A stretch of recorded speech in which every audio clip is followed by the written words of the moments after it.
안녕하세요 여러분, 장성호 전도사입니다. 오늘 함께 보실 말씀은요, 신명기 5장 28절부터 33절까지 말씀입니다. 여호와께서 너희가 내게 말할 때에 너희가 말하는 소리를 들으신지라. 여호와께서 내게 이르시되 이 백성이 내게 말하는 그 말소리를 내가 들은즉 그 말이 다 옳도다. 다만 그들이 항상 이 같은 마음을 품어 나를 경외하며 내 모든 명령을 지켜서 그들과 그 자손이 영원히 복받기를 원하노라. 가서 그들에게 각기 장막으로 돌아가라 이르고 너는 여기 내 곁에 있으라. 내가 모든 명령과 규례와 법도를 내게 이르리니 너는 그것을 그들에게 가르쳐서 내가 그들에게 기업으로 주는 땅에서 그들에게 이것을 행하게 하라 하셨나니, 그런즉 너희 하나님 여호와께서 너에게 명령하신 대로 너희는 삼가 행하여 좌로나 우로나 치우치지 말고 너희 하나님 여호와께서 너에게 명령하신 모든 도를 행하라. 그리하면 너희가 살 것이요 복이 너희에게 있을 것이며 너희가 차지한 땅에서 너희의 날이 길리라. 아멘. 신명기는요, 이 모세의 설교로 이루어져 있습니다.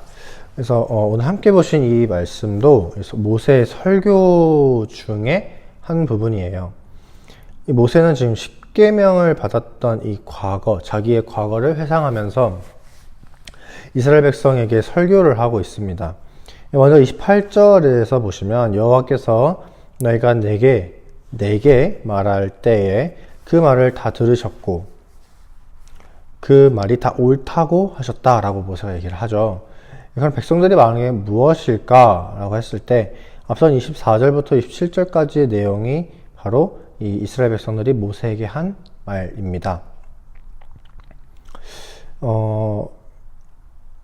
이제 시내산 위에서 모세가 하나님의 율법과 십계명을, 이 두 돌판을 받으러 갔죠. 그때 하나님이 그곳에 임재하시는 그 모습을 이스라엘 백성들이 보고 두려워합니다. 근데 무서워서, 공포심에서 두려워한 게 아니고 경외심이 들어서, 경외심 때문에 두려워합니다. 이 경외라는 것은요, 나랑 차원이 다른 어떤 내가 감히 범접할 수 없는 곳에 있는 그런 위대한, 이런 우주적인 존재를 만났을 때 일어나는 이 두려움을 말하는 거예요. 예를 들어서, 나는 아직 그 어떤 거를 잘 못하고 있는데 그 분야에 대해서 엄청나게 잘하는 사람을 볼 때 우리는 그 모습을 보면서 와, 경외심이 든다 라고 표현을 하지 않습니까? 그런 겁니다. 바로 이스라엘 백성들이 바로 그랬다는 거예요. 하나님 앞에서 마땅한 반응이었던 것이죠.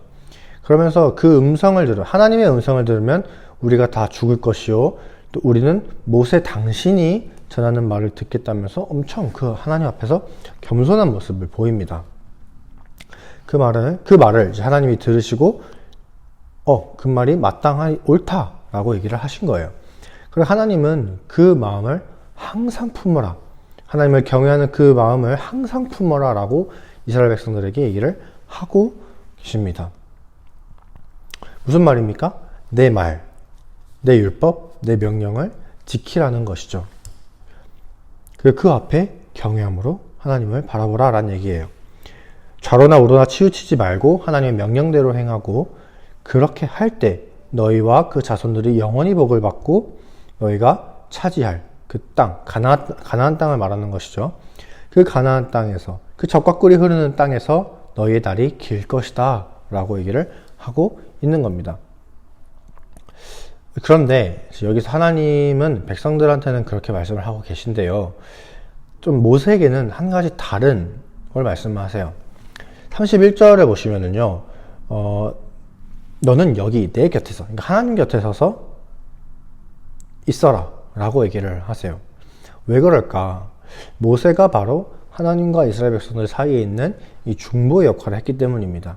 연결점이었다라는 것이죠. 그래서 하나님은 모세를 통하여서 자신의 말씀을 백성들한테 전하시고, 또 백성들은 모세를 통하여서 하나님의 말씀을 듣습니다. 사실 중보자라는 이 표현이 적절하지는 않아요. 왜냐하면 우리의 중보자는 예수님밖에 없기 때문입니다. 그래서 예수님한테만 이 중보라는 단어를 사용할 수 있어요. 그게 적절한데, 그렇게 볼 때 이제 모세의 역할의 중보라는 단어를 쓰는 것은 조금 적절하지 않은 표현이긴 합니다만, 어쨌거나 모세가 이 예수님처럼 이 예수님의 역할을 당시에 나타내고 있었기 때문에 모세에게 이 중보자의 표현을 쓰는 겁니다. 그래서 실제로 이 예수님은 이 땅에 오셔서 자기의 죽으심으로 우리와 하나님 사이에 끊어져 버린 그 관계를 완전히 회복시키셨죠. 모세처럼 하나님의 말씀을 받아서 우리에게 전해줄 것도 없죠. 사실 예수님이 하나님의 말씀 그 자체이기 때문에 그렇습니다. 그래서 우리는 예수님만 믿으면 되는 거예요. 그리고 예수님을 통해서 이제는 하나님의 말씀을 일방적으로 듣기만 하는 것도 아니라 우리가 하나님 앞에 나아갈 수도 있게 되었죠. 이스라엘 백성들과는 완전히 다른 모습이 되었습니다. 이스라엘 백성들은 하나님을 가까이 할 수도 없었지만 이제 우리는 예수님을 통해서 하나님을 가까이 할 수도 있고 하나님을 내 아버지, 아빠 아버지라고 부를 수 있습니다. 이 점이 우리에게 참 위로가 되는 점이죠. 오늘 이 말씀 앞에서 우리는 하나님이 명령하신 말씀에 순종하는 이 모습을 갖추어야 됩니다. 곧 예수님을 믿고 말씀에 순종하는 것이죠. 이스라엘 백성들이 말씀에 순종할 때 그들에게는 복이 있고 그들이 차지할 가나안 땅이 있었고 또 거기서 살 날이 길 것이다 라고 하나님이 약속을 하셨어요. 우리도 마찬가지죠. 예수님을 믿을 때 우리에게는 천국이라는 영원한 복이 주어집니다.